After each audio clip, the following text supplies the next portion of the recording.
Hey guys, how's it going? Welcome back to the Scout Prepper channel. Tonight we're going to talk about being the modern Minuteman and what that means. Now, I know you guys who have watched some other videos are thinking, man, you already have a tactical channel there, Scout. Why are you putting guns and stuff like that on the Prepper channel? Well, I'm putting it on here because this is a concept. It's a philosophy. And yes, I'm going to go through all the different pieces that I've kind of shown you here. And then some, quite a bit then some. But I want to talk to you about being the modern Minuteman, and that is a being prepared concept. It's not just really a tactical thing. Being the tactical concept is knowing how to handle weapons, be it less than lethal, or I mean less lethal, not less than lethal, pardon me. Less lethal like pepper spray or taser, something like that, to definitely lethal like the rifles, the handguns, and all that stuff. It's tactical is knowing how to use, manipulate, handle, safely own those type of weapons. That's all that stuff. It's your movements, your gestures. How do you shoot? How do you not shoot? How do you carry safely? When do you draw? Why do you draw? All those things. Those are your tactics. Well, you have to start there. It's your building block. Plus, as you know on the tactical channel, I'm going through all the gun reviews to help you, hopefully, see the firearm that you're thinking about buying and maybe get some input towards your purchase before you buy. Or maybe you're having a problem with the firearm and we go through that, stuff like that. And all the support gear that goes with it. Load-bearing vest, plate carriers, all the fun stuff. Tack lights, knives. So the gear is fine. But it can also be incorporated into the prepper stuff. And the concept of the Minuteman, as you know, back in colonial America, 1645 from what I researched, is when it began, and the Minuteman was a volunteer, a person who had his own gear, was willing to get that gear, join a group of people, and help out the militia or the war effort should the need arise. Now that's fighting the Indians, that's some other conqueror or explorers that had come through that were dangerous, or just whatever was going on. The Minuteman was there to help and respond, similar to today's policemen, firemen, EMT. Those guys are actually paid normally, but they do have reserves to do those jobs. Well, we also have paid armed forces, and it's highly sophisticated these days. Trillions of dollars in the American armed forces and several other countries around the world. So will the military ever call on the modern Minuteman to fight side by side with them in some type of local, domestic American battle? I doubt it. I mean, I guess it could happen, but chances are, as I said, highly sophisticated teams of ground teams, heavy weapons and munitions, guided weapons, airstrikes, all of these things, we pale as civilians in comparison to what today's military can do. The equipment they have is simply awesome. So I doubt that today, as in the past 200, 300 years ago, 350 years ago, we probably won't be called for that. But what the modern Minuteman will be called for is to be prepared with their own gear to defend themselves or their family or help others in need when the time arises. So, now that's pretty realistic because think about it, you don't have to be doomsday on this. Normal stuff, natural weather disasters, tornadoes, earthquakes, brush fires, mudslides, hurricanes, tsunamis, all the things that happen worldwide. When those weather events strike your community, the town next to you, or what have you, are you prepared to get your support gear and go help others in need? Doesn't mean you have to put on an AR-15. Doesn't mean you need a plate carrier or anything like that, but you will need whatever gear you need.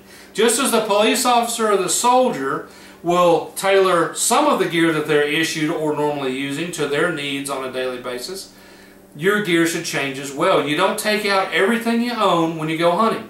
You don't take out everything you own when you go out to an emergency site. A police officer doesn't take out every piece of gear he owns into clearing a house on one alarm or open door call. No. Logically, you tailor the gear to the situation. Well, same thing with the Minuteman. You should have some type of training where you have a good head on your shoulders. You know why you would need a firearm. You know how to use said firearm well, really well. And you know exactly when you would have to use it and when you wouldn't. You don't bring something like this into a situation that doesn't need it because it's just going to heat up the situation. If you're there to help tornado victims, why in the heck are you slung with an AR? Now, if there's looting in your house and you're standing in the front yard trying to be a visual presence, maybe that's a little bit different while you're waiting on the police. Okay.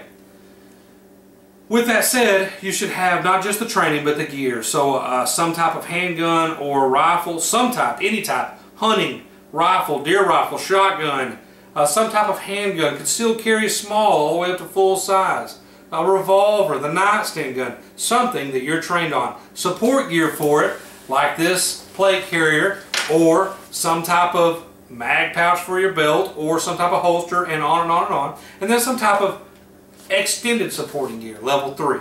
So with that, you're going to have some type of bag that's designed to keep you stocked, going, and running for 1 to 3 days, 24 to 72 hours. And that's just the normal time you might be working your butt off at some type of relief effort, being a volunteer, being a helpful citizen. Okay.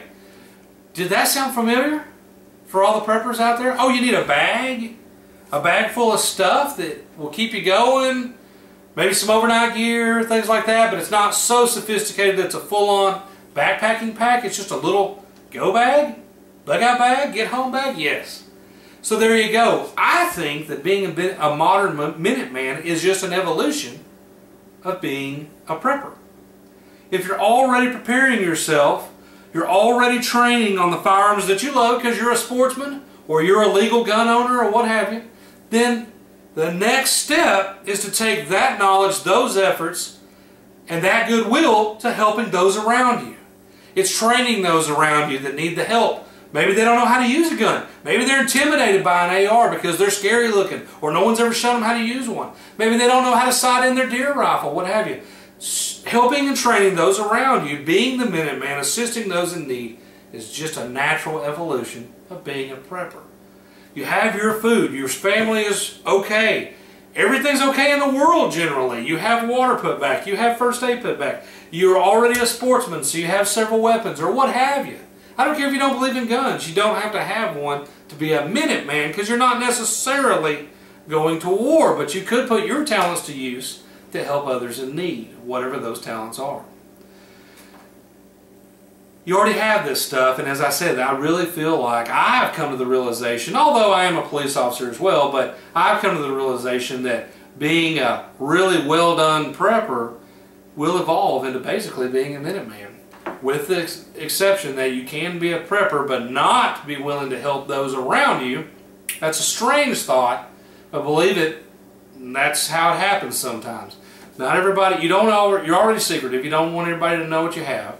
You don't want people to look at you weird just because you prepared for the next tornado because there's 1 or 2 every year in your area, or there's 3 or 4 hurricanes every year that hit your coast or what have you.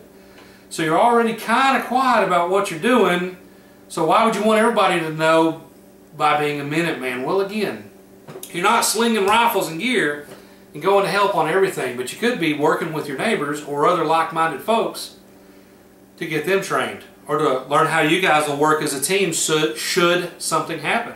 You know, as a police officer, I've responded to numerous power outages in neighborhoods where people are asking, what do we do? What do we do? And you want to say, have you not thought about this before? Is this your first time as a 40-year-old adult to think about what do you do if the power goes out? And I'm not making fun of anybody, but people don't think ahead. Some people. And the same thing, I responded, I think I've told it on camera before, I responded to the next town over, my whole department basically, when they got hit by a tornado in a pretty nice neighborhood. So that was terrible for them, and we worked to try to be security from looters who were coming in from Dallas. I live 30 minutes out of Dallas, and they were trying to take advantage of those people. So they needed police and modern law-abiding sheepdog to help them out. Well, that's what a Minuteman is. Now, I don't think that a Minuteman should try to trump what the police are doing. They're trained professionals, they're paid professionals, and they have a reason for doing what they're doing. If it's lawful, let them be. You shouldn't try to stick your nose in what the police are doing. You shouldn't try to stick your nose in what the military is doing, because you're not probably a soldier. Now, if you are, you're trying to join up with your company, then go. If you are a police officer, you're trying to join up with your department, then go. But if you're not, you're a civilian, you're trying to help till other help arrives. Now realize, think about Katrina, think about any other hurricane, Sometimes help doesn't arrive lickety-split. Sometimes help takes hours, days, a week or more. So you may have to help out others because you're the only ones to do it. And that's what being a volunteer and being a Minuteman is about. Being a prepper is about being prepared. Being a Minuteman is about helping others with your prepared tools. So I hope this helps, guys. Now I know you're going to start screaming, oh my God, he didn't open the bag. What's in the bag? What's in the bag? Everybody messages me all the time. Oh, he took 12 minutes to get to the bag. Well, guess what? We're not getting in the bag on this video. In parts 2, 3, and 4, what have you, I'll discuss level 2 stuff, level 1 stuff, which is the stuff on you, level 2 stuff, which is your support gear beginning, so the proper clothing and all that stuff to be a volunteer. Level 3 stuff, which is support gear, some type of defensive something, whatever you prefer, less lethal, totally lethal, and the supporting gear, and then the pack gear, stuff to keep you going for a night or two, and then maybe even a big pack to keep you going for a week or so until you can get resupplied. So we'll go through all those, don't worry. Tonight we're talking about being a Minuteman, which is a good thing. It's a volunteer that helps others. Guys, I hope you've liked the video. I appreciate the views and subscriptions to the channel. Scout Prepper, keep them coming. As you remember, I've already talked about it a little bit. Scout Prepper is part of a 3-channel network. It's Scout Tactical, Scout Prepper, and Scout Hunter. And it is deer season, so we have more Scout Hunter videos coming out. I ask you to check them all out. Subscribe to all of them. Check them out. All 3 on the web at scouttactical.com. Link to the eBay store, link to Facebook, which is Scout Tactical channel, Scout Prepper channel, and Scout Hunter channel. As always, thanks for watching.